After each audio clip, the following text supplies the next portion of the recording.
We'll go out here and down the backside of this mountain, and we'll check a place or two down there to see if we can find some water.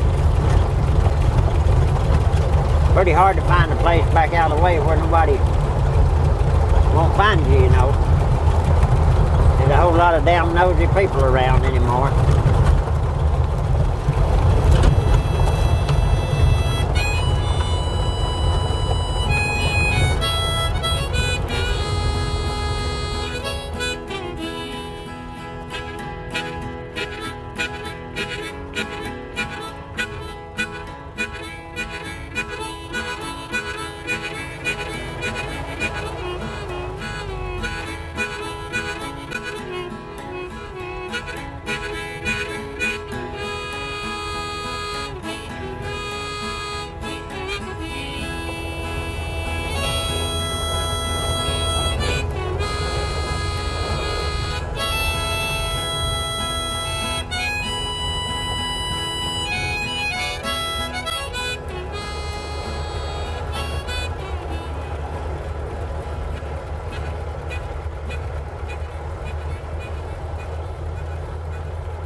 This is the last damn run of liquor I'm gonna ever make. And I guess them revenue officers will be glad of that, because they won't have to watch me no damn more. They've been watching me all my life. I interviewed a fellow one time, and it was just a kind of a joking kind of interview, but I said, you know that whiskey making is not legal. Why do you do it? And he said, well, Pa always made it, and Pa's pa always made it, and Pa's mama's pa always made it, and said, you know, I guess I'll just make it too. Whiskey making was rampant around here, but if you came in and you didn't know the community and the people, you wouldn't realize what was going on, and I didn't. I came in as a reporter here in 1949. I had no idea of the whiskey making going on and the bootlegging and all that kind of stuff.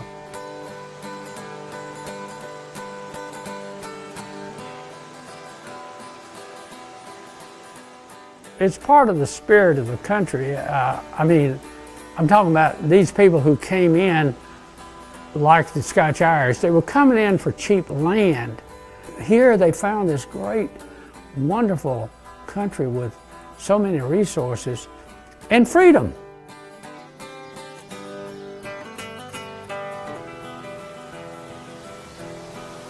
Had to watch for damn snakes. This place is full of copperheads and rattlesnakes.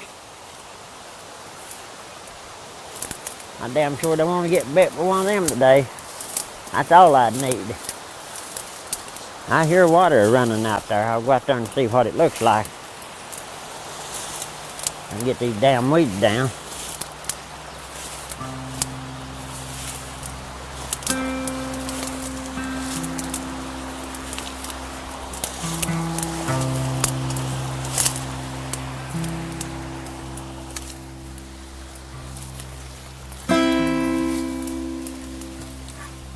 Yeah, me and Daddy made together for 30 years in one place and never was caught. His daddy was a moonshiner too, but Daddy's like myself. He more or less learned it on his own what he knowed about it. Boy, there's plenty of good clean water right there. There ain't nobody lives above this.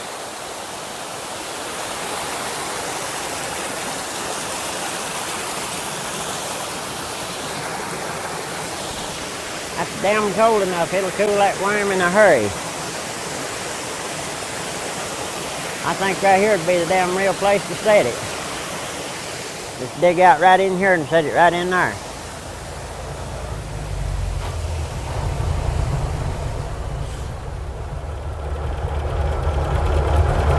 I don't know how damn far we're going to have to go before we find a better place than what I found a while ago. That was an awful good place. That's probably where we'll put it. I went a many of a mile trying to find a place to put one. Only I didn't have I wasn't riding no A model, I was walking.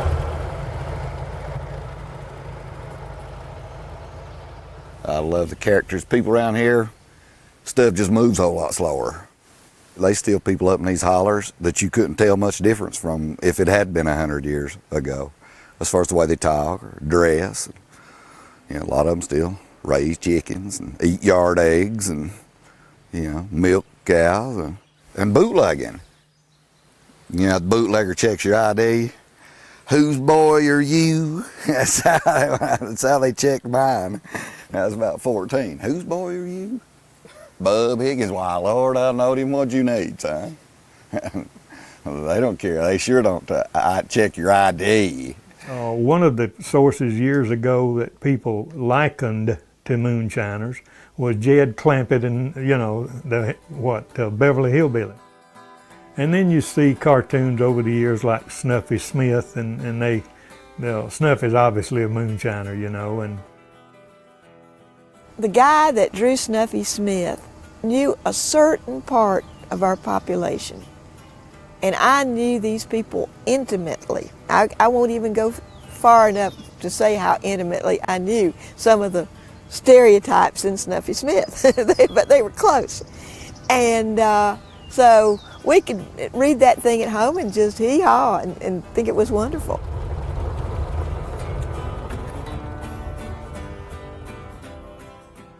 But the old moonshine cartoon character and the little fellow like we talking about now making moonshine, that's all a thing of the past.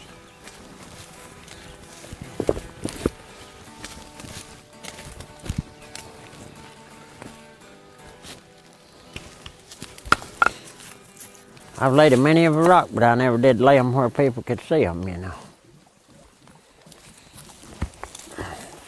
I'd rather they didn't see what I'd built.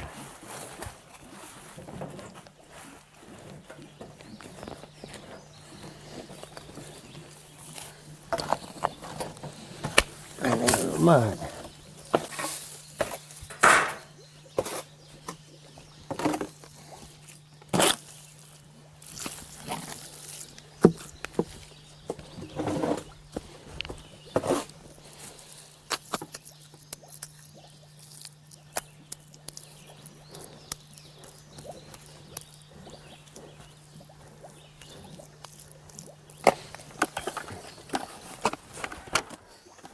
If you use this mountain dirt here, it'll fall out of the rocks when they get hot. But this red clay here, it come out of Tennessee. We went there and got it the other day, and I don't know where it's at around here, but there's plenty of it, about all they are in Tennessee.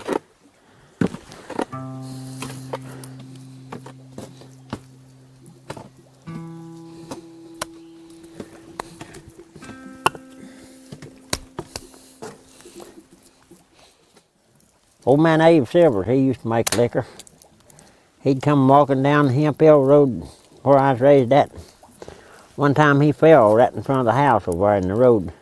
Had a load of liquor on his back in tow sacks. He's drunk and he fell. He busted 2 or 3 jars of his liquor when he fell backwards. You could hear him cuss for 5 miles. I guess so, 'cause back then liquor, I mean, that was your life, you know. If you didn't have none, by God, you'd starve. Well, I tell you what, my granddaddy helped build the first Baptist church was built on Hemp Hill. He made liquor, and he took the liquor and sold it, and then took the money and helped buy the materials it took to build the first Baptist church on Hemp Hill that was ever built. I guess no matter what kind of, how you get your money, I mean, if you put it in the right place, I guess the good Lord probably bless you for it anyway. Whether you got it selling taters or making liquor, don't matter, don't reckon.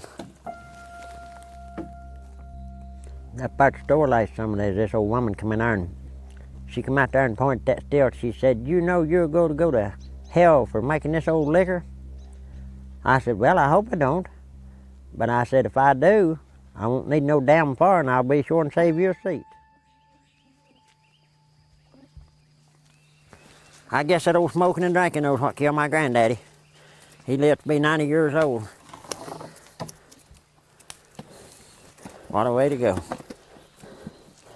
You know, for years and years, for decade after decade, there was no change in the public's attitude toward whiskey making. I mean, everybody did it. You know, if you go all the way back to, I remember reading Harriet Arno's, she's got a marvelous book about what it was like before whiskey was taxed, when people did have a still on the porch or behind the house.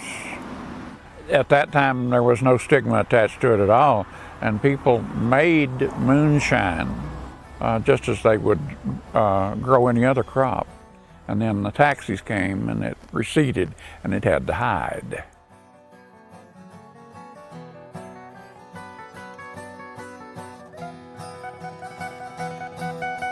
If it wasn't for moonshine liquor back in these mountains, especially a long time ago, they didn't have no medicine like they got now.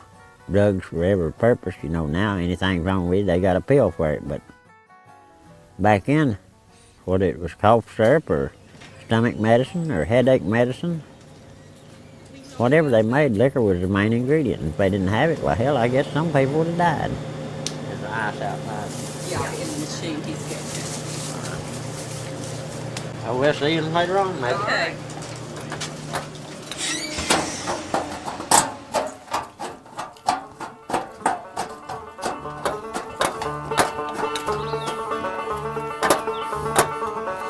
That's old hen, they don't make it like that anymore. Yep, they don't make it like that anymore.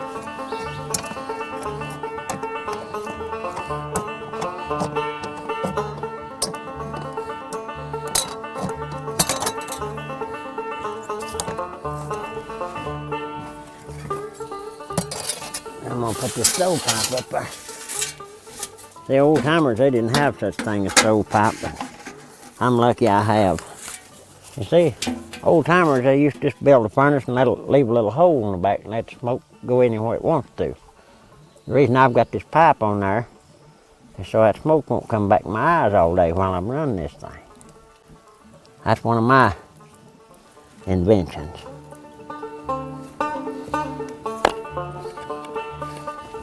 That's the prettiest rock I ever laid on a steel furnace.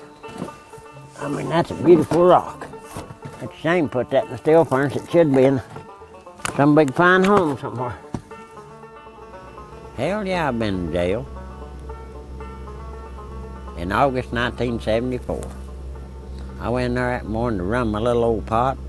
I was reaching up to feel the cap like that to see if it was hot, see if the steam was coming up on it. About that time, the gun stuck in my back. "Halt," he said. That's what's the problem. Because you see, there ain't a thing here that I didn't pay for. I didn't steal a damn piece of nothing, sure. Paid taxes on the copper, paid taxes on the sugar, on the jars. I didn't steal nothing, so I don't think I broke the law anywhere.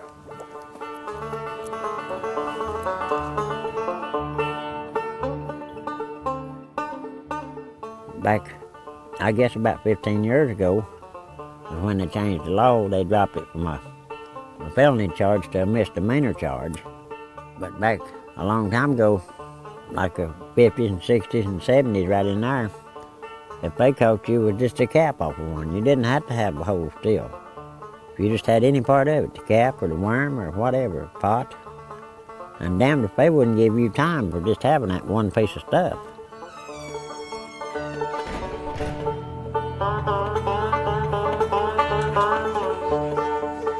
Over the years, as a newspaper man, I've covered a number of moonshine busts, as they call them. So I've lain on liquor stills, as they call it, waiting for the operator to come in to, crank up the still. And of course, they'd pounce on him and and take him to jail. And let me give you a quick little lesson on how to take a picture of a moonshine still being demolished. You don't shoot the picture at the instant the dynamite goes off. If you did, all you get is a little dust rising up in the dirt, you know. But if you'll count 1, 2, 3, and then shoot your picture, the still's 40 feet in the air going that way. Everything, dirt, trees, still, and everything. So you shoot it at the thousandth of a second and then dive under a pickup truck. Because all that rock and trees and everything's coming back down, you know. The gravity's gonna bring them back to you.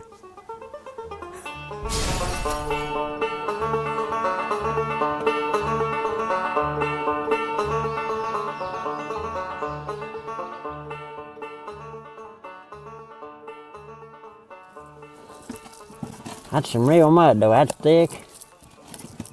That sets up, you can't knock this down.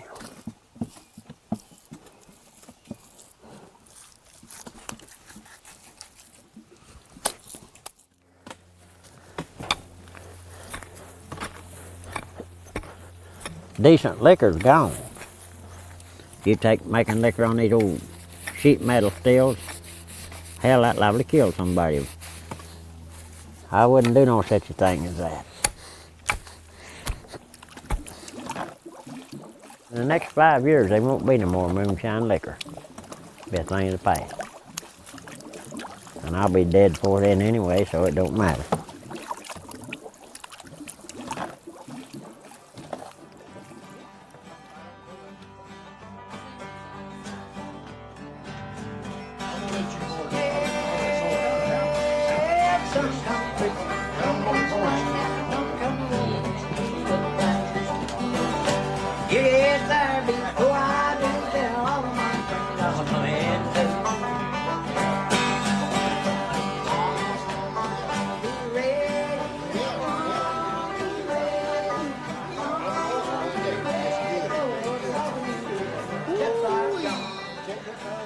My mom used to have every time that they'd come up there to play music at the house, them guys, they'd always bring a jar of liquor with them. Make music all night long, banjo, guitar, fiddles, all night long. She'd get her a little pint jar and she'd go around and ask them if they'd give her some of that liquor to make medicine out of it. And of course they would.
See, it boils in there, and then it boils in here again.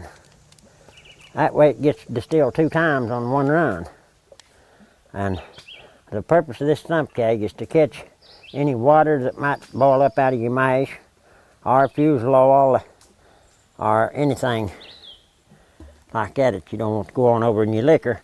It catches it in this keg, and then the steam comes up, hits this and travels again over that worm sitting in that barrel of cold water. And when it hits that cold water, it turns into a liquid, comes out down at the bottom, 180 proof. Now the purpose of this is to keep your cap from blowing off. 'Cause there's a lot of pressure built up in that little thing. And if you ain't got that rocket laying on there, it'd put it up on top of them damn trees.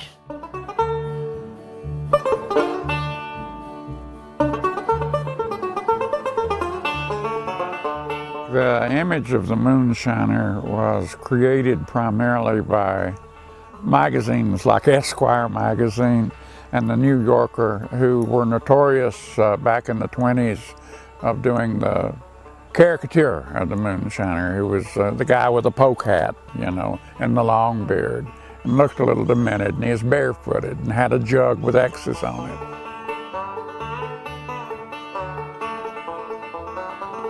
And of course, what always went with it that always upset me was the implication that it was what worthless people did who were incapable of doing an honest day's work. It's the hardest work you ever done in making liquor is. I mean, there's a chance you take the damn thing and blow it up and scalding you, and I don't care how long you've been fooling with it, you can't predict from one time to another what it's going to do. Like, it's supposed to make 6 gallons to a barrel is what it's supposed to do. Well, I've seen it make 7 gallons to a barrel. Then I've seen it, you fire it up and all you get is blue water. It's just something you gamble with, big time gamble. You don't know what you're going to get from one time to the next.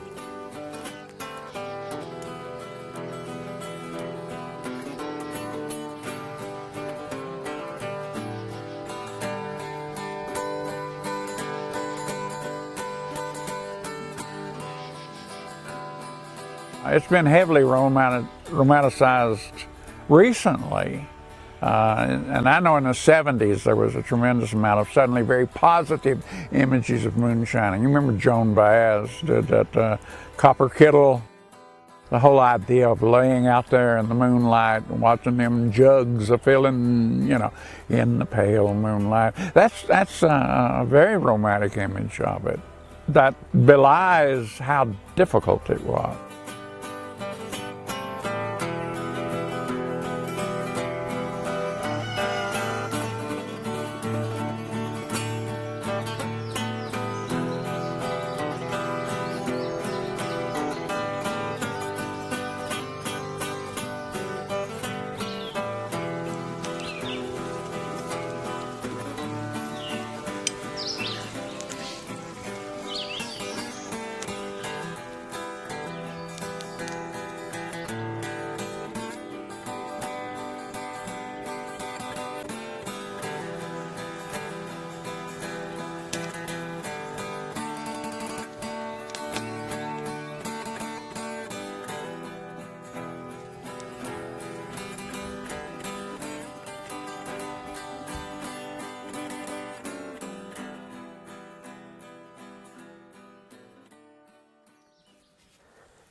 Well, there's the mash. It's been working now for 7 or 8 days. Today's a big day. We're going to crank this son of a bitch up. JB, taste it and see if it's bitter. If it's bitter, that's a sign it's going to make some good liquor, and that's smart of it.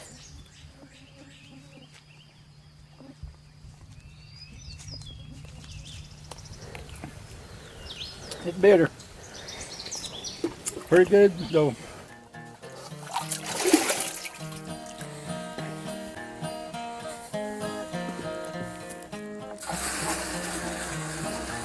You can see them grains of corn in that mash. It's made out of yellow sweet corn, and all's in this is yellow sweet corn, yellow corn malt, and sugar, and water. That's all in it. This is what I'd call a piss pot. It don't hold but 50 gallons. If you go make liquor, ain't used playing with it. The last one I ever helped run, helped 20 barrels. 20 times what that can hold.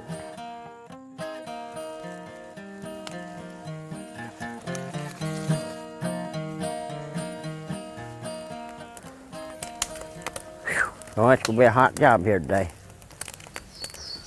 Gonna be another hot day at the office, ain't it? That wood in there is locust wood. Now, you talk about something get it hot, that's dead locust. It don't put off a lot of smoke, see? When you're making liquor out in the woods like this, you want to keep the smoke down as much as you can. Some nosy son of a bitch will see it and call the law on you. I've had my picture right on the front page 2 times for this. 1974, 1998.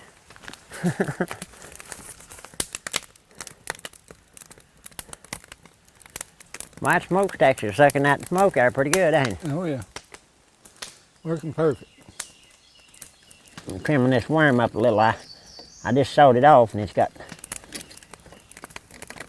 little frizzes of copper on it. And I don't want that shit to get in my liquor. Me and Lethe made something like this one time at the river.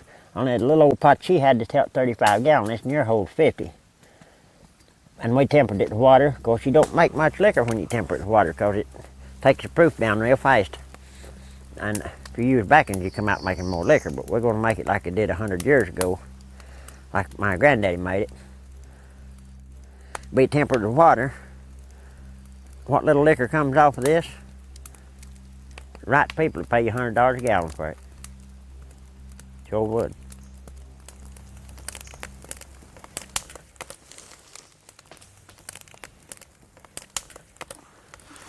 I use half and half of wheat bran and half flour. We ain't got soldered. And sometimes you'll get a leak in your thump keg and you'll have to patch it with this and it'll keep all the steam in. But you don't want to lose none of that steam because that's liquor. Yeah, this is the best because it's easier to put on and then it just gets hard.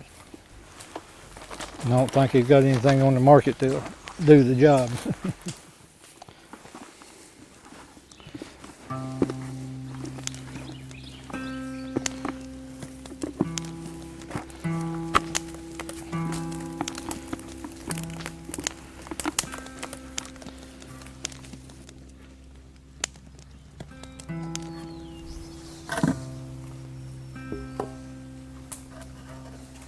Oh, she's ready to put the cap on.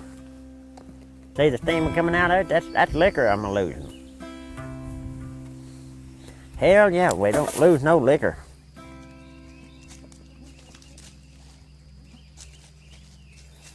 As Bubba says, I'm gonna make some wiki today.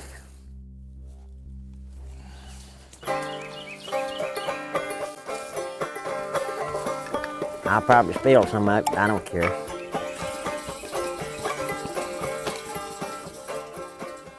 The backings is the last thing that comes off when you make run liquor. This is some, it's been hid since 1997 when I quit making liquor.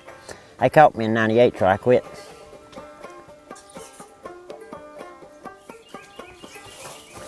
It's been so long since I made any on wood, I tell you what, I hope I don't mess up because that fire is hard to regulate. Get too hot, it'll boil like beer fire and it'll come plumb over in that cap down here. That's what you call puking. And it'll run your liquor because your liquor will come out of there looking like what they make on Cosby. It looks like that buttermilk. How does it get from raw corn to that clear, almost blue liquid that comes out in that jar? That is a complex process. And I think people are rightfully proud of forefathers who made liquor. They understood the technology, and of course there was a tremendous pride in making a good liquor.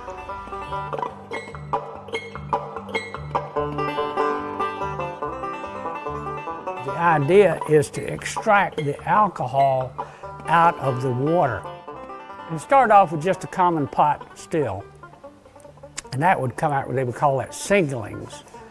And then you'd have to get 8 runs of singlings to put back through the still to get a doubling. A doubling run was a big event in the community because then you had about 120 proof whiskey. And of course you could cut that down with water or whatever so you had a lot of really quite good whiskey, high proof. I mean, if you get it down to 80 proof, it'd still be very strong. But later you had the development of the doubler, or what they called a thump keg. And so you had a doubling situation. And so whereas before you had to go through that laborious 8 stillfuls of singling, here you got doubling whiskey in one run, you see. This stump post is cut out like that in the bottom, that V-shape cut out. So when that steam comes down, it can escape out in there and come up back up in this keg. And then it comes over and hits this worm. And when it gets in that barrel of cold water over there, it turns back into a liquid and comes out the bottom 180 proof. Now put it down there. Whoa, hold it. Now.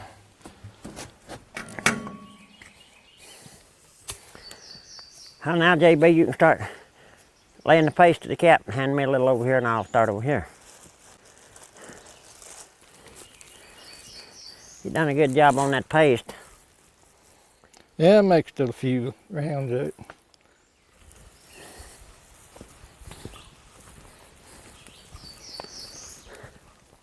You have to put this paste at every connection.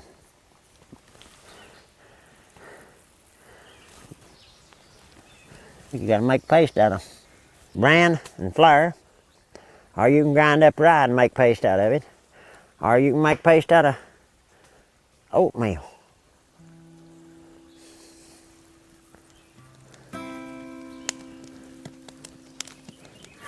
I ain't never made a perfect run in my life if something doesn't go wrong. I mean, something will go wrong every run you make.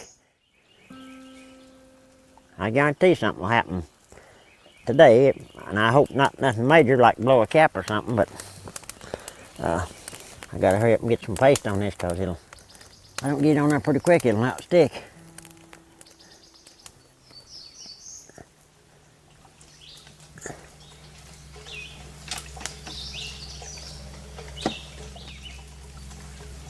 Listen to it. You hear it? Yep. Yeah, I hear it. And once it starts running, you have to always keep on the lookout for leaks, because it'll leak somewhere. I don't know where, but it will. I hear it thumping. Is it? I can't half hear. Oh yeah, I had to do a thump gag waltz. Lisa used to dance by the thump gag, by the racket it makes she keep time with it. Yeah, she called it the thump gag waltz. Yeah, she'd drink her about 2 of them Vienna sausage cans full right straight off that worm. She's tough.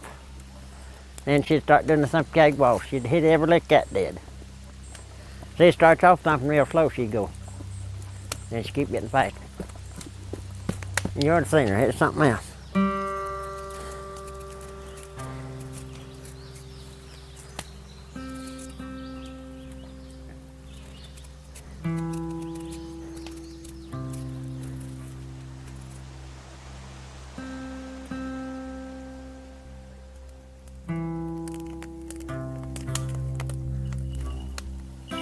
We got liquid coming out.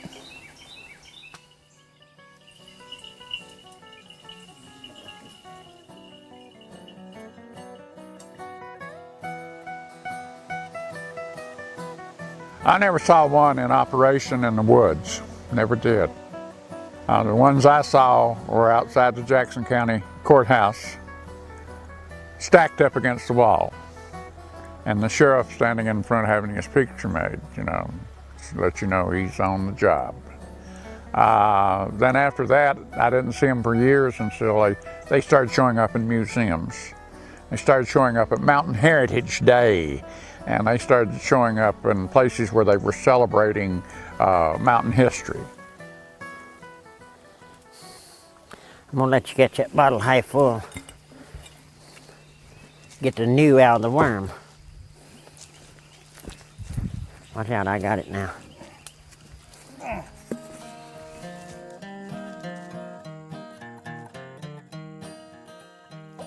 The first jug of liquor I run on these new fire coals, it's gonna be a little dingy colored, but that's nothing to be alarmed about. It'll clear up on the next. See that liquor come out that stick, see it'll follow that stick. I'll tell you what, If there's any damn buzzards comes over here today, they better fly high. If they don't, they'll knock the top of them damn trees and they get a sniff of this. Yeah, they better fly high.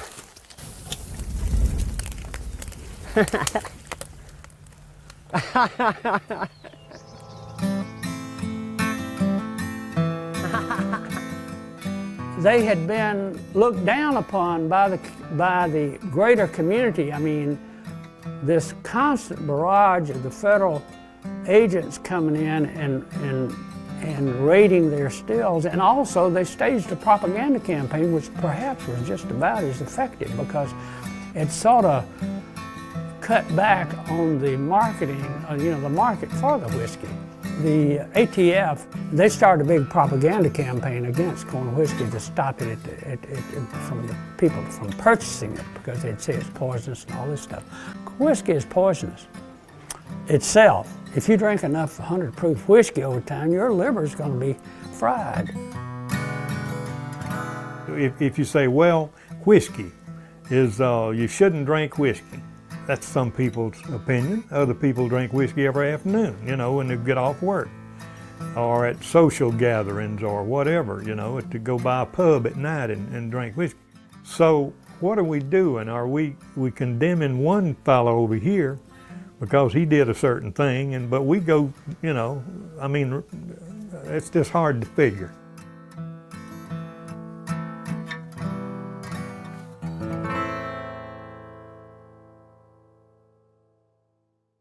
Yeah, I've made all kinds of liquor in my time.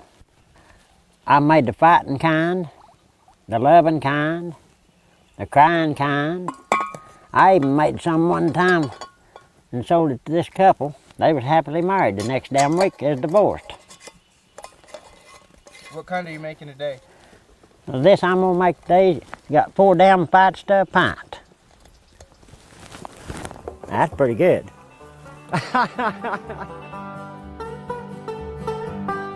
What'd you say you wanted, son? Say you want your mama. What do you want of your mama, son? A drink of water, why I declare. They would very regularly, find the stills and dynamite, confiscate the whiskey and pour it down the drain at the county seat, and so all the photographers could get pictures of them pouring the whiskey down the street drain, And of course, they were going to get re-elected after that, of course. You want what? A drink of water? What do you want? A Pepsi-Cola? Son, there ain't no Pepsi-Colas here. They've all been drank up.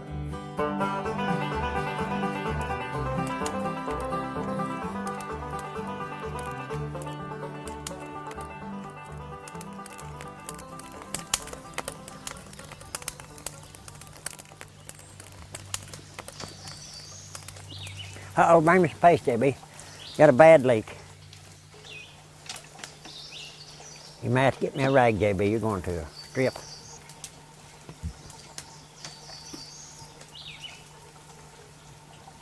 I'll have to resorter that. Hauling it up here and joking it around, I'd cause it a leak in them. As little as this thing is, if that cap was to come off, it's scalded you to death.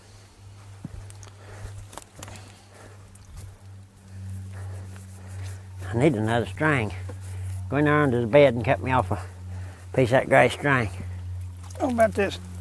That'll work.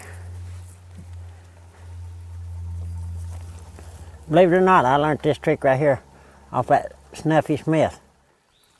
If you've ever noticed a Snuffy Smith thing in a newspaper, you'll see it. He tied rags on his and here and yonder to keep them from leaking. I don't care if it's leaking.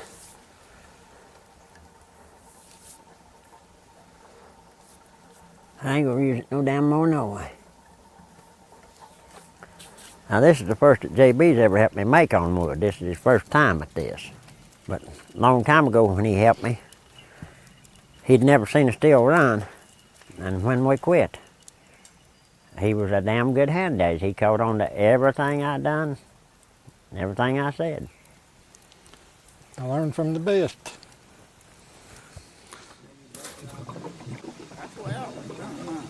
I'd run mine to save up my first jar of alcohol, and I'd mix the rest of it because it come pretty well up proof, and I'd save that alcohol before I bring it up to proof. I've got government proof at the house. I started to bring it with me. I didn't. I've got one too.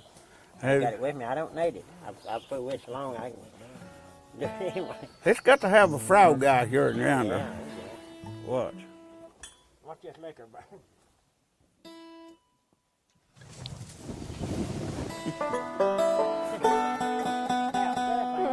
Well, they call it far water.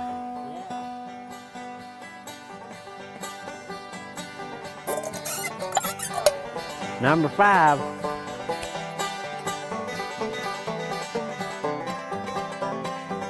Oh, I ain't checked this one.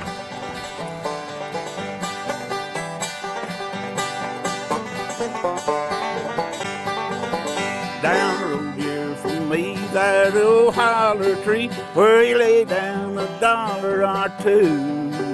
Then you go round the bend. When you come back again, there's a jug of that old Mountain Dew. Oh, they call it that old Mountain Dew. I wish they still made them little top cans. Them rings on them big ones. I hooked up my mug, you can feel my jug with that good old Mountain Dew.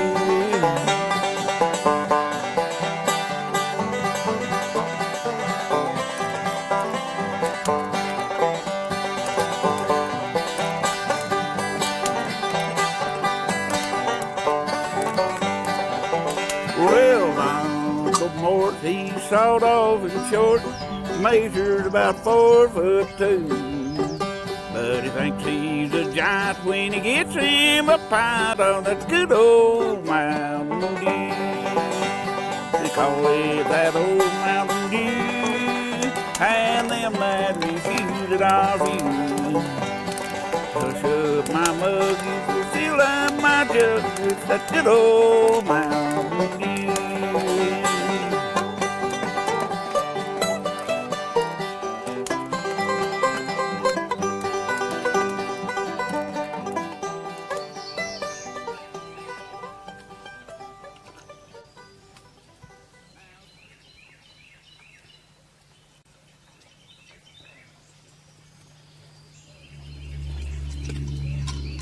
Damn, I believe that's where I have 5 fight stuff hunting instead of 4.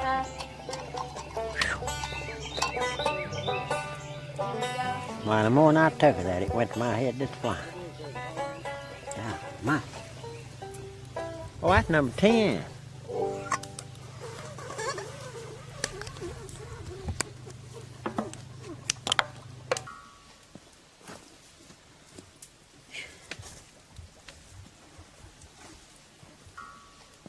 As you go backwards, that means it's higher. Like if you not got number 10 jar here, number 9's higher than it was. Number 8's higher than 9 was. All the way back, see. Well, if they come up like that, big beads and go away real fast, that means the higher the proof. The faster they go away and the bigger they are. That's a good 180, I'll guarantee you that. Yeah, it's got water beads in it. Yeah. I don't know if one man can temper liquor as good as I can or better, and that'd be Floyd Sutton. Yeah. It's 170 or better. Yeah, I can take a tub full, get it down there right, and I can take a teacup full of water and kill it. So when you're approving water, you've got to be careful. It just sort of like Braille cream, a little dab will do it.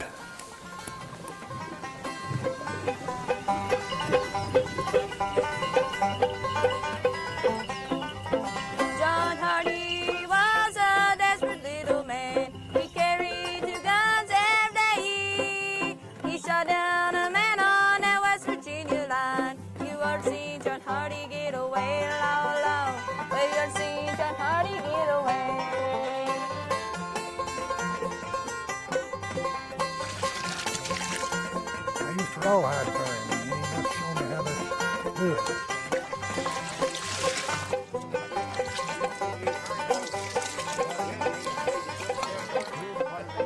John Hardy stood in that old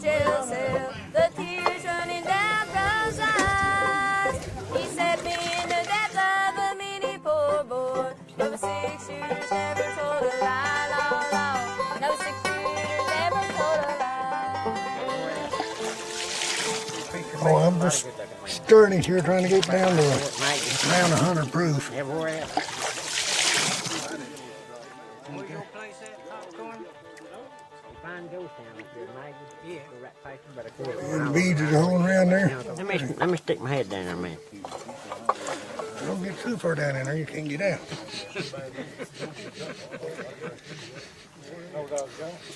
See, when you temper it together like that, it smells better and gets better, don't it? Than it would just like the hot chocolate.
I think the law always had an ambiguous relationship with bootlegging because it was a fact and they had to live with that.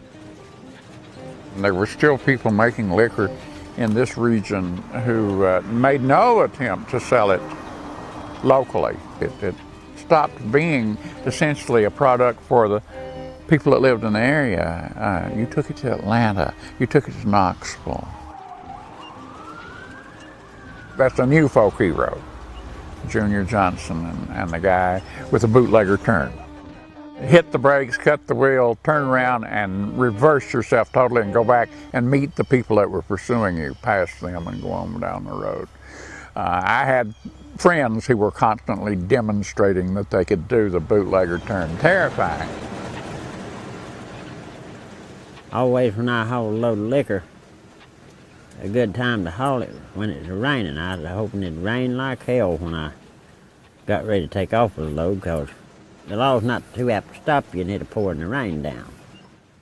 And when you've got a load of liquor going down the road, you're not going to be running 80 miles an hour, not like they did back in the 40s and 50s when they outrun the law. You can outrun them radios and got so many cars they'll get you.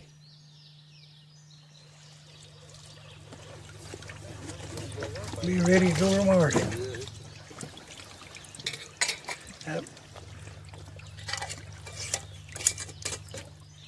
The slower you run it, the better product your liquor comes out. Now that's coming out not as big as a match stem right now. The fires are going down. But you're not supposed to run it on a small pot like that, no bigger than a match stem. Because if you run it faster, it makes your liquor meaner the faster you run it. Makes it fire, it'll burn the hell out of you. But this right here is going to be second to none, because nobody will never do this again. This is the last time I'm going to ever do it. But if I was going to make any more liquor, I'd make me one to hold at least 1,000 gallons.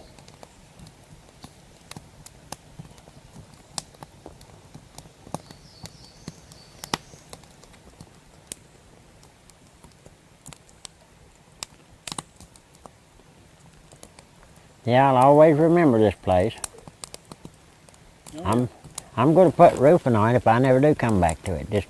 Just to be doing. I'd hate to see something happen to it.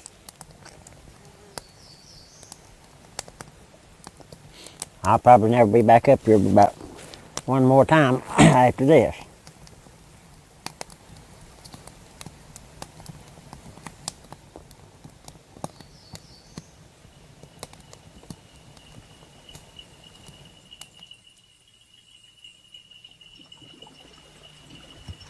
I guess we've ended our liquor making career today, or when the run's over with tomorrow. You said this is your last one, so That's it, by God. This That's is last of the Mohegans right That's here. it. What are you gonna do? I think. What are you gonna do when the creek goes dry, babe? What are you gonna do when the creek goes dry? Sit on the bank, watch the road that's dry, honey. Baby mine. Now, by God.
I come out here. Easy enough, didn't it?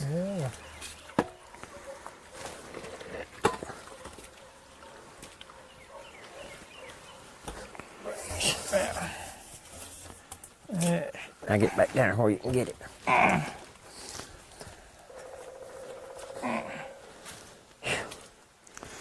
Hit the pot. Just throw them way up under. That Tennessee clay is rough stuff, ain't it? Hell yeah.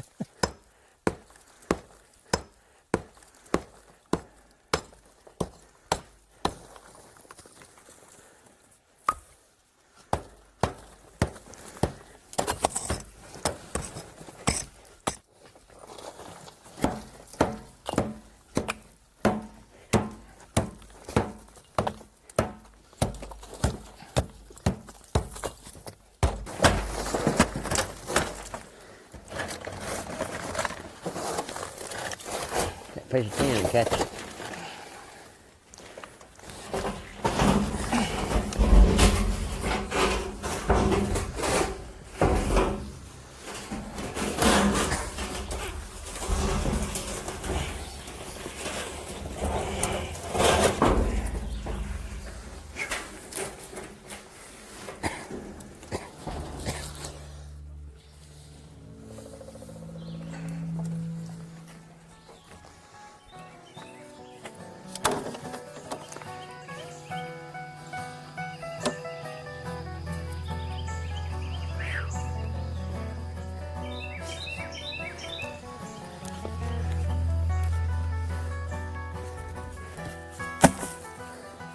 Hell, I hate to pour this good stuff out, but I don't need it no more. Look at that corn down the bottom of it, see it? Them damn wildlife will get drunk now, by God.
wine.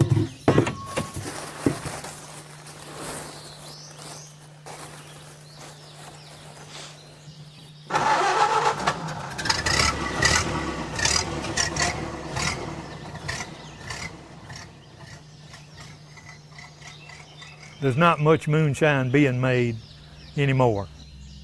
Not by the little fella out on the creek bank like there once was. There used to be a lot of little individual people making whiskey, but that's all a thing of the past.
If I can get in the groove, I gotta be all right.